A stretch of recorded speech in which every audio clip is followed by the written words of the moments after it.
In today's video I am going to talk about a topic of great interest of any forex trader, which is determining what is the best way to establish the trend of the market.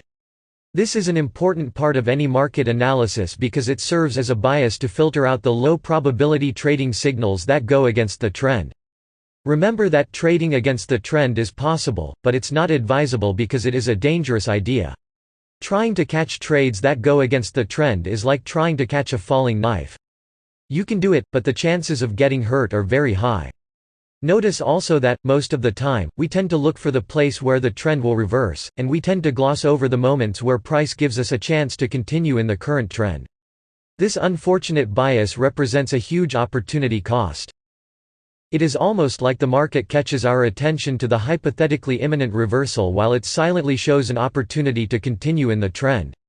Unsurprisingly, the traders who train themselves to see this subtle sleight of hand have an obvious edge over the traders who are constantly worried about the major reversal. With that in mind, we need a good method of establishing the trend to act as a bias to our trading decisions. There are basically two elements to that. The first element is to understand how highs and lows behave in the price chart. The second element is to understand how highs and lows behave within the context of fractal analysis. First, let's understand conceptually how highs and lows behave in their simple form. In an uptrend, buyers are stronger than sellers, so the natural reflection of the market is the creation of higher highs and higher lows. The logic behind that is that buyers are strong enough to break the last high and also strong enough to stop sellers from creating a lower low. As a consequence, higher highs are created along with the higher lows in a stair-stepping motion that creates the uptrend. In a downtrend, sellers are stronger than buyers, so the natural reflection of the market is the creation of lower highs and lower lows. The logic behind that is that sellers are strong enough to break the last low, and also strong enough to stop buyers from creating a higher high. As a consequence, lower highs are created along with the lower lows in a downward motion that creates the downtrend. To sum up, in an uptrend, there are higher highs and higher lows. In a downtrend, there are lower highs and lower lows. Let's move on to the next step of the analysis and observe how highs and lows behave in a more realistic and complex way. This is done by observing two price fractals simultaneously. In other words, observing major highs and lows and minor highs and lows together.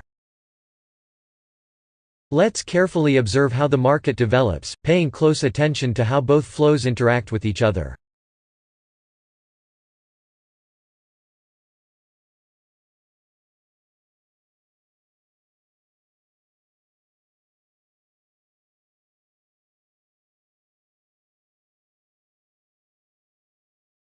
If you observe carefully, you will notice there are moments where both major and minor flows agree with each other.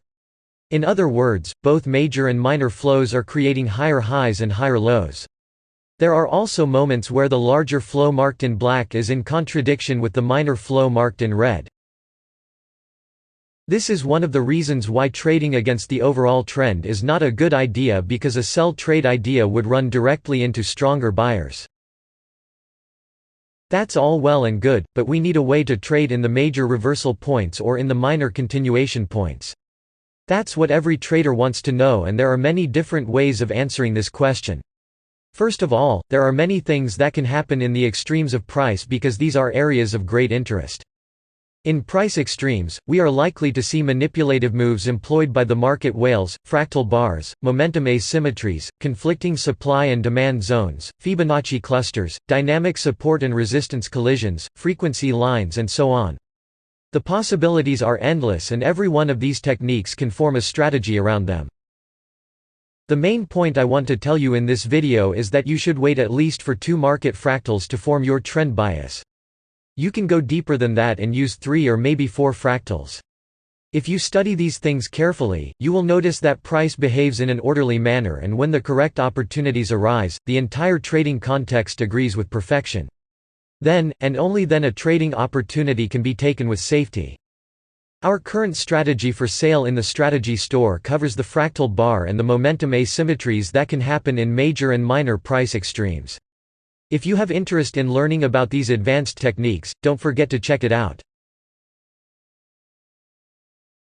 In this video we touched on the surface of market structure analysis and the recognition of precision points in the market. If you wish to see more videos like these in the future, don't forget to subscribe to our channel and leave your feedback below. I hope you learned something useful for your trading. Thank you very much for watching and I hope to see you in the next video.